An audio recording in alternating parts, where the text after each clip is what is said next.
Right, let's move on then, Scott, from that to First Cow, which is one of the oddest titles for a film I can imagine remembering a while. Yes. Which came first, the cow or the egg? That's the question that First Cow seeks to answer and does a surprisingly terrible job of it. Set in the before times of the 1820s Oregon, John McGarrow's Otis Cookie Figowitz is a mild-mannered cook for an unruly bunch of fur trappers who stumbles upon Orion Lee's King Lou, who's on the run having killed some Russian bloke.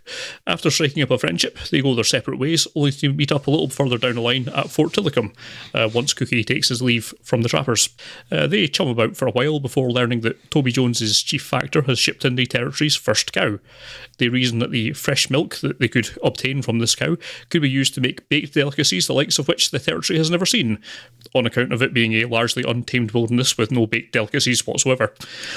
Sneaking in at night to milk the cow, their produce is a roaring success. However, the increased demand risks drawing the unwelcome attention of the factor and his brand of frontier justice. Some chasing may be involved, which may or may not tie in with the leisurely told framing device at the front of this, with Alia Shawkat digging up two skeletons in the modern day. Now, I'd heard good things about this film going into it, but then again, I'd heard good things going into Kelly Reichardt's previous Certain Woman. Didn't get a lot of joy out of that, and I've broadly the same things to say here as I did about that, so perhaps it's just the case that her style is not my cup of tea. There's a lot in here that I can appreciate, at least. The cast give uniformly believable performances of believable characters, given the time frame, and it looks great. It's just that the entirely intentionally slow pacing of the film and the straightforwardness of the story just was not connecting with me the way that it seems to have done for others. It's all just a bit too minimalist for me. Maybe if it had more dubstep, or if the cook had turned out to be an ex-Navy SEAL who must stop a group of mercenaries taking over a warship, it would be more my speed. But it's important to recognise that I have no taste. Look, it's a well-made film for sure, and I'm sure there'll be a great number of people who are much more receptive to its art house charms than I was, so I'm not going to denigrate the film other than to say that it just didn't do a lot for me. Drew, do you have any more luck with it? No. No. Yeah, it's... I heard good things about this secondhand via you, because I'd never heard of this film Yes. at all before last week when we talked about it. I do apologise. I have no particular problem with minimalism. Sometimes that can really appeal to me. It's not really the actual events or setting in this that bothered me, though. It was more what happened and what they were trying to say. First of all, though, the way the film begins irritated me.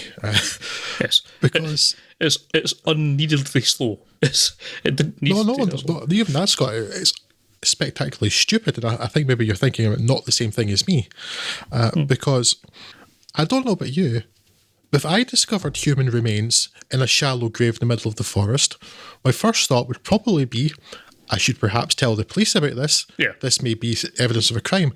My first thought would not be to uncover both skeletons with my bare hands.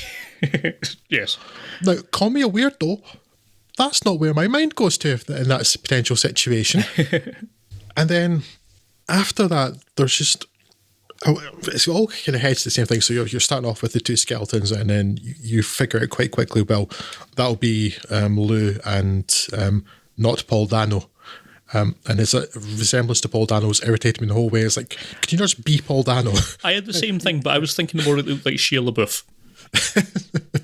Yeah, so like you get the idea, like quite quickly, I suspect these are the skeletons. The rest of the film's going to be how they got to be in this grave together. Yeah. Something obviously went wrong. It's a shallow grave in the middle of the woods with no markings. Yes. And the film begins with a quote. This quote comes up on screen from William Blake's The Proverbs of Hell, which I don't know anything about, but the fact it's got that name, certainly, if you're not familiar with it, makes you think that it's suggesting bad things about what the quote's about. But it says, the bird, the nest, the spider, a web, man, friendship. The idea being that those are things that define the person or the creature, possibly try them, certainly it's what people live in, and it's like, so that therefore humans can't be humans without friendship. It's what defines them. And then the film's about friendship. Okay. But then I guess at the end of the film it's suggesting that friendship is what got them killed, but it's not. It's definitely the script, because it makes no sense what happens at the end of the film, that they would be dead.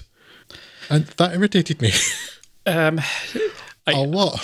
I semi-agree, but Kelly Reichardt does have a habit of not ending films as much as stopping them somewhere during the second and a bit act. So I think the inference you're supposed to take from it is there was a boy hunting them or following them.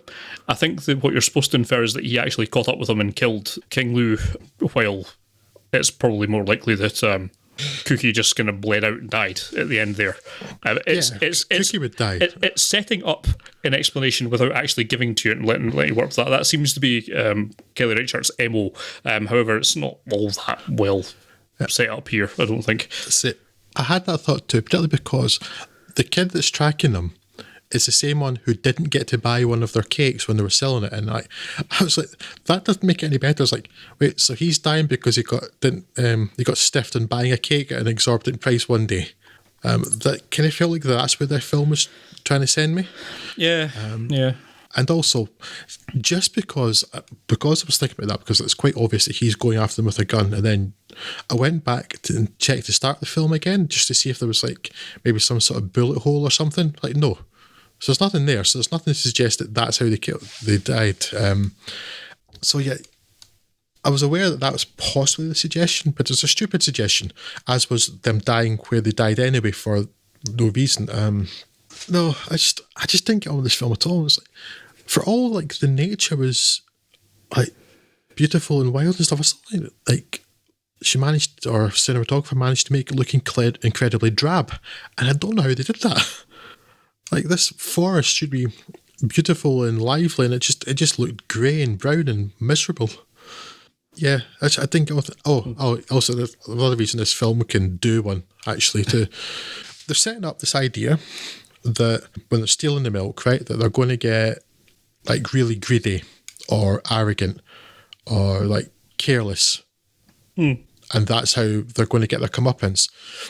And they don't. They get their comeuppance because a branch breaks. Yeah. I was like, no, so it's like, but it was bad luck in the end. No, screw that. I hate when films do that. I hate it so much. It was particularly ridiculous too, because the scene they did end, it was all set up for all the rest of the stuff, and like that made no sense. Yeah. He's giving them the warning, and he's just like, he's too obsessed with his job to pay any attention to it or something. But no, they got caught because a branch of a tree broke at the wrong time. That's stupid and offensively stupid. No. Yes, I did not like this film, Scott. I can't say I hated it. It just was an inert substance for me. It didn't really make much of an impact one way or the other. It was there. I didn't hugely dislike it, which actually I suppose is something of a recommendation. If a film that's just not for you at all can get by without actively annoying you, I suppose it's got some charm to it. But yeah, I can't say I'd be recommending this to anyone either.